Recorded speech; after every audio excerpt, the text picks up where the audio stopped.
for the disclaimer for every episode of Always Angelic Aspie Alice? Yes, at Always Angelic Aspie Alice, we value the lived experiences of those that identify as neurodiverse, autistic, chronically pained, have mental health conditions, that identify with different pronouns, culture, backgrounds, sexuality, and so on. We appreciate and acknowledge lived experiences as vital to the wonderland of Always Angelic Aspie Alice.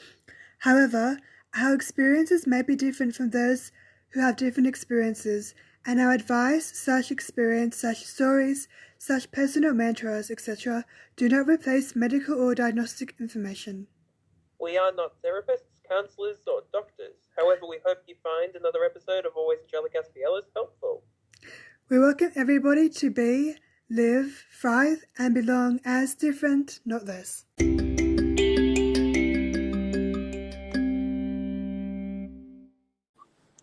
Hi, George. Welcome back. Oh my goodness. I don't know why it's become a running thing now, but coming into the recording with putting on an odd voice. Yeah, I've noticed. Oh man, I haven't even played Shane the Shark for 3 years, and I still have a little bit of that in the voice. Oh, yeah. Wow, that's a long time. Yeah, I'm pretty sure it's been 3 years. That was a great experience on To Be the Turtle. Anyway, where were we? Yeah, so this is part 2 of, well, sort of like 4 Good Days, but it's like part 2, so it's basically season 4, episode 12 now. Yes. Mm-hmm. Cool. So I guess yeah, George, do you want to maybe start off, because I literally have nothing to say right now. Sorry. Let's see. I'm looking at the notes again just to keep myself on track. I think we've discussed like burnout before in terms of things, and I think we've discussed sensory overload and how to deal with it. And I think one thing I may have suggested before for sensory overload would probably be earmuffs from Mitre 10 or Bunnings, because those can, I think, really have a great impact in reducing noise. It does at bars, it does at other places, but it just depends, like I think like in public places, I think, try to find a group that's like-minded and be like, this is how I cope with my disability, because you don't want to be around people who are like, oh, they make fun of it. Yeah. So in the notes here, let's see. So I think that 4 Good Days, that was the main subject here. Yeah. So I think we can talk a lot about experiences, you say. Unlimited time, because I'm thinking part 1, part 2, or you were thinking part 1, part 2, part 3. Yeah. So the 4 Good Days thing. I think with the 4 Good Days thing, I think generally 4 good days for me, now that I think about it, is this is an okay day, this is a great Wednesday, this is an okay day, and this is an okay day, Thursday, every second Thursday, I've gotten furthering counselling, that's good, for example. So that's probably just 2 good days right there. And then I recently, I just finished a script, draft 2 of a script, for a short film, and I'm working on one that, man, this is just making my days as I say it, but I did this script a while ago that I wasn't so confident about for some reason. I thought it was like okay, but then I thought to myself, I looked at it again and I'm thinking, actually, this is pretty damn good. I'm pretty proud of it. And I'm doing an experiment with it. I will be having it directed by a friend I have over in Japan. Wow. And I'm excited. I can't really provide any more details than that for now, but I'm excited. Yeah, that's really good. And I'll be working on the final draft of it. I did like 3 drafts of it. I'll be working on the final one this week, and I'll be sending it to them by this week. And I'm so excited! Oh, I'm so happy for you. Yay! And once I write, I can say what the short film was going to be called, Living, Mm-hmm. but now there's a film with Bill Nighy that came out in the past few years called Living, so I'm not sure about the title, but then yeah, I think maybe I don't know. I'll probably just call it Living. Anyway, just because I've had the title for it for ages. But the one that I was writing, from the movie Mutuals group that I plan to definitely film, and direct myself, would be the Phoenix of Melbourne. So I guess I could say, Living would be filmed by my friend in Japan, and the Phoenix of Melbourne would be shot, well, in Melbourne. Even the Sydney scenes I would shoot in Melbourne. I just kind of pretend it's Sydney because I can't ask every one of the crew to go to. I don't have the money to go to Sydney. It'd be too long, too much effort for the moment. So I gotta kind of pretend Melbourne is Sydney. Interesting. Yeah. I mean, there are some places in both cities that look a bit similar, but then Melbourne's city tends to be more of a grid than Sydney's, quite literally. So I guess it's good that I don't have any scenes in the city then. That's true, yeah. I mean, I've heard of, apparently I haven't seen the film yet, but the recent Invisible Man film in 2020 pretended that this house in Sydney was one in America pretty successfully. Oh, wow. So yeah, that's pretty cool. Even when I'm booking the flight I book a flight at one point in the script, because it's part of it obviously, and I'm wondering whether to open the Qantas app and pretend to book a flight, or if I just make up a flight screen. I don't know, the problems you kind of bump into there sometimes. Yeah. Yeah, I think I feel like I've talked a lot. Sorry. That's okay. Yeah, I was gonna say, when you were bringing up Sydney, I just had a memory of so I was on campus and I was walking through the corridor and I didn't actually look outdoors properly, and I was looking, I'm like, wait, is that the Sydney Harbour Bridge in the Opera House? Like, from the distance from where I could see, and this is an area where I swear you can see those two iconic things, and I saw it, I'm like, oh, it's actually really lovely. And I was gonna take a photo, but I'm like, it would just ruin the memory. So I'd rather keep the memory, the photo, in my mind. Uh-huh. I can see Yeah. that, but sometimes when I take a photo, I kind of think of it as, personally, I think of it as, well, I was there and I remember the experience, and that photo keeps the memory alive for me. Maybe if my mind gets detail wrong, it's like, okay, here's how it is.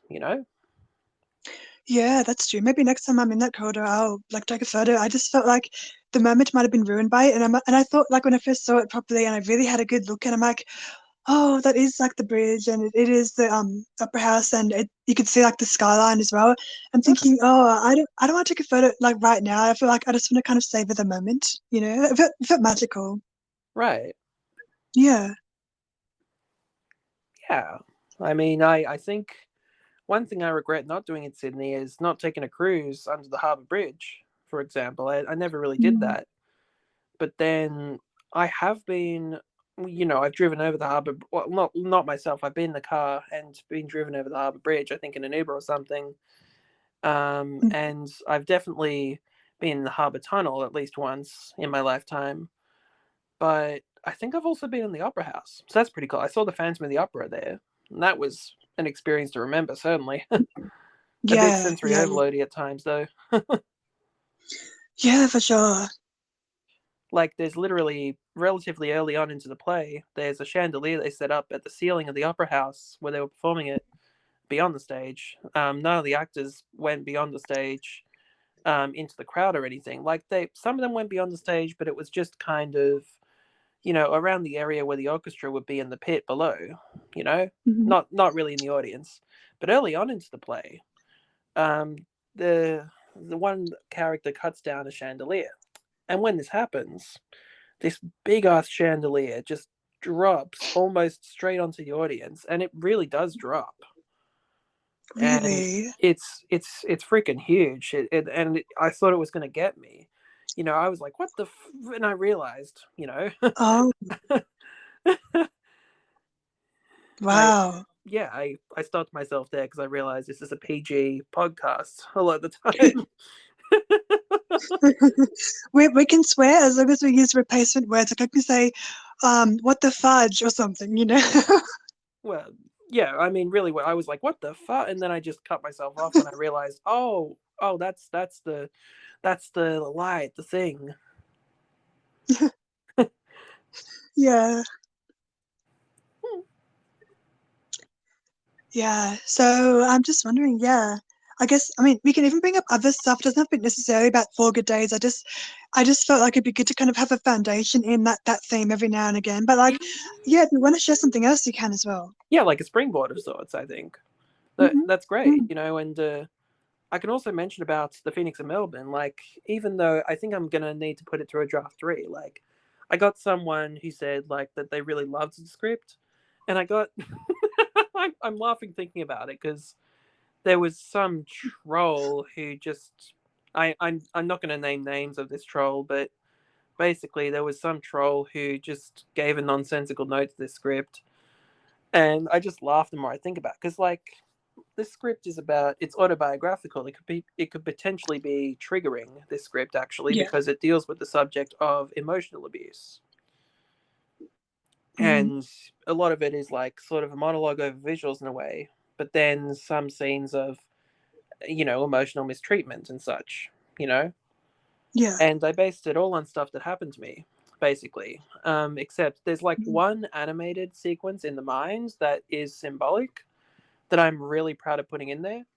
But I realized, I really like the skeleton of it. I really like most of draft two, except I forgot to put a few things in there, certain details that I meant to put in the screenplay.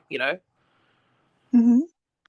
And I really like what I've written. I'm just really proud of what I've written. And ultimately it's supposed to be in my mind it's supposed to be, make the best of a bad situation, get out of it as I did, because obviously I moved to Melbourne.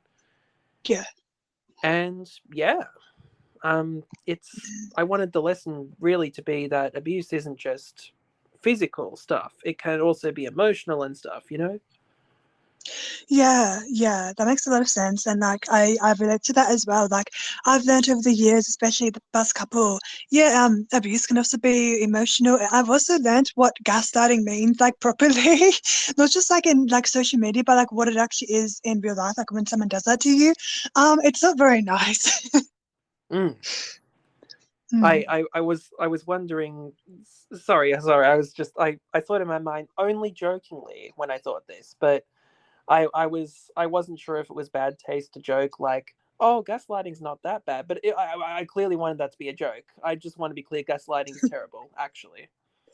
it is, it is. It's just it's very psychological, and I've actually yeah like really learned what it is, and like how many times in my life it's actually happened, and like I just kind of avoid those people as much as possible.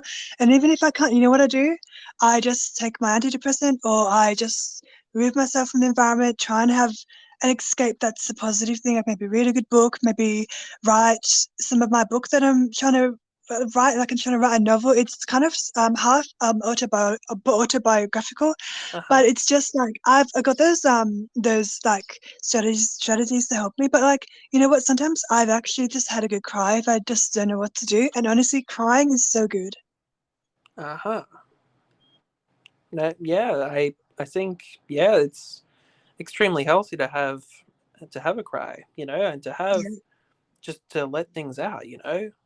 There's always these Mm-hmm. toxic standards, especially for like dudes or maybe Mm-hmm. maybe like people who, you know, maybe people think, oh, they appear more masculine or whatever. I guess stereotypically, I'm not approving of the stereotypes, but maybe some people think, oh, this person looks like a dude, for example, or they misgender someone. You know what I mean? Mm-hmm. Just yeah, that sort of stupidity. But it just seems to be so much emotional repression, you know. Yeah. Yeah. Yeah. Yeah. And yeah, I definitely think it's healthy to cry. I definitely do. Mm. I mean, like, man, I still remember that one Futurama episode that made me just bawl. Oh. It's a Oh. fantastic episode. It's called Jurassic Bark. I love the pun. Yeah. The only thing I can really say is I'll just no, I don't want to say anything about the episode. I feel like I'd spoil it even saying that. Never mind. Okay. But damn, it's a good episode. Mm. You know, I actually wasn't allowed to watch the Futurama when I was younger because it was more kind of adult compared to The Simpsons. I'm not that much, I would think. I know. I think I started watching when I was about 12 or 13, and I'm like, it wasn't that different, to be honest. And even The Simpsons was a bit controversial at times, like a little bit like, oh, you touched the nerve there. Like it felt like interesting.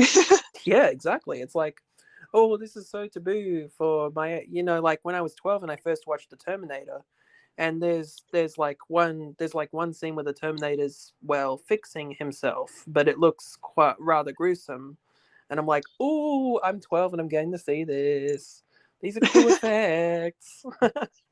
Yeah, exactly. I mean, those who have Yeah, seen and The Terminator will definitely know what I mean, I think. But I was trying to be vague because, if I said the graphic details, I didn't want people to lose their lunch. that's okay. I actually haven't seen The Terminator, but I'm curious, and also just to let everybody know that this is the ending of this episode of our part 2. But I think we might be able to do a part 3. Do you want to do that? Sure. Okay, cool. Okay, well, I'll see you on the other side again. Okay. Okay.